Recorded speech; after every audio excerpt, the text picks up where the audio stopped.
Wole Soyinka's statement that Nigeria be declared as protectorate is an insult to the current government. Eh? It shocked me. Oh.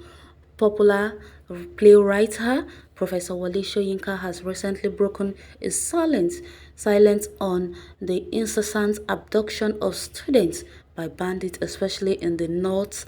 The Nobel laureate called on the United Nations to intervene in this situation and rescue these children by putting a stop to this act. The essayist also opined that the UN should declare these zones affected by bandit activities as protectorate of the United Nations. This statement is, however, an insult to Buhari's administration, who a whole Wole Soyinka's opinion means that these zones will be governed and protected by the United Nations on the basis that the current government has failed in its responsibility. Such derogatory statement is not expected from an intelligent person like Wole Soyinka, although bandits are yet to be totally subdued in this region. The relentless efforts of the government in conjunction with that of the armed force is tackling bandits and terrorists in the country are evident. Professor Wole Soyinka should have rather provided insightful tips that might help the current administration in putting a total end to insurgent acts.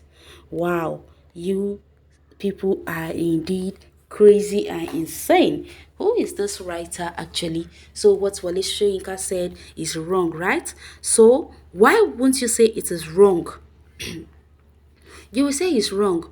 Why the only thing he's just trying to do is help the Nigerian government since they don't know what to do. They don't know what to do. Because if they know what they are supposed to do, Wole Soyinka wouldn't have come out to give them this kind of suggestion. But they don't know what to do. They allow people to be dying on a daily basis instead of them to put all their time in declaring terrorists, bandits as terrorists. They are instead pampering them and giving them amnesty, and you are here telling me that what Wole Soyinka said is an insult to the country. The time they use in chasing secessionists, why don't they use the time to dedicate it to all those bandits so that they can try and stop all this killing in the country? But no, instead they decided to fold their hands and watch this whole killings going on in the country, and you are here telling us that what Wole Soyinka said is an insult. There is no insult anywhere. Oh. They've gotten exactly what they deserve to get. What he said is the truth. That is the truth word. To stop bandits slave trade with school children, that is what they are doing, because they are turning innocent children that they have kidnapped into their personal slaves. That is what they are doing. Or else, why would they be kidnapping innocent children, and instead our governments are doing nothing about it? Instead they put all their strengths and all their strategies and all their senses, they combine everything together and faced it on Sunday Igboho and Nnamdi Kanu. If not that Nnamdi Kanu even flew to Nigeria a long time ago to the UK, they would have definitely caught up with him a long time ago and made his life miserable.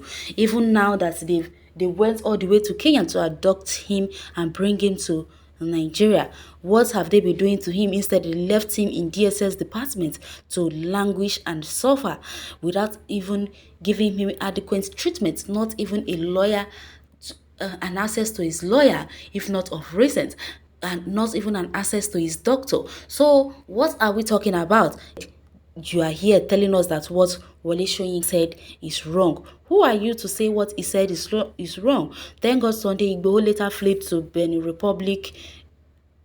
If not that, he flew to Republic of Benin rather, where he was arrested alongside his wife on July 19, 2021 by the International Criminal Police Organization as the Kadjehun Airport in Cotonou on their way to Germany. His wife Rokpo was released, and Igboho is facing legal migration charge in the Republic of Benin and seeking asylum to evade federal government respect for his extradition to face allegation of stockpiling arms which he had denied.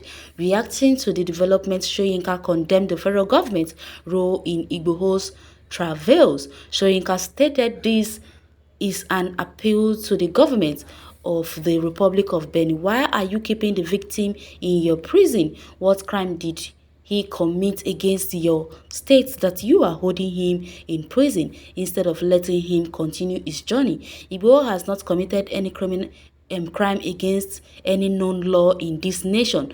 Thus, to ask for his repatriation is adding insults to injury. You invaded his house, destroyed his properties, chased him into the wilderness, and you are pursuing him. We ask the government of the Republic of Benin to release the man to continue his business, which has interrupted unjustly. Please rectify this error and don't compound any further by holding Sunday Igboho in prison and any in prison one day long. Exactly, because that's the question we are still asking.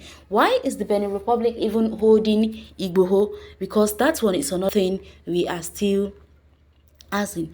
Also, the playwright described the incessant abduction of peoples by bandits in the north, using the United Nations to wade into the matter to protect the people. He added, "We are calling onto the United Nations to intervene and stop this slave trade, to live up to its noble intention, declaration, and rescue these children and put a stop to this act. If Nigeria continue to stand on her sovereignty, I leave this to the experts. I am talking as a layman. I think the protocol of the UN enable the organization to declare section of this country under the UN. If the government has failed to protect its own people and failed to fulfill its responsibility under protocol, its signatory to the UN has a right and responsibility to declare those zone UN protectors." Exactly. UN has to intervene whether we like it or not. They will. Because if they like, let them criticize him, say it's an insult 1,000 times. But what he's saying is the truth. UN has to intervene in this matter because since they don't know how to protect their people, then they will have to come and protect the people of the north. They will have to come and protect the citizens, most citizens of Nigeria that this government has failed to protect and save the lives of the rest of the people in the north, because almost everyone in the north are gone. They have killed everybody and are even planning and stretching down their feet to the east or to the south. So it is time for the UN to invade these places and take over the mantle of leadership in those terrorized cities. You can go to the comment section and share your take on this article. Thanks for listening.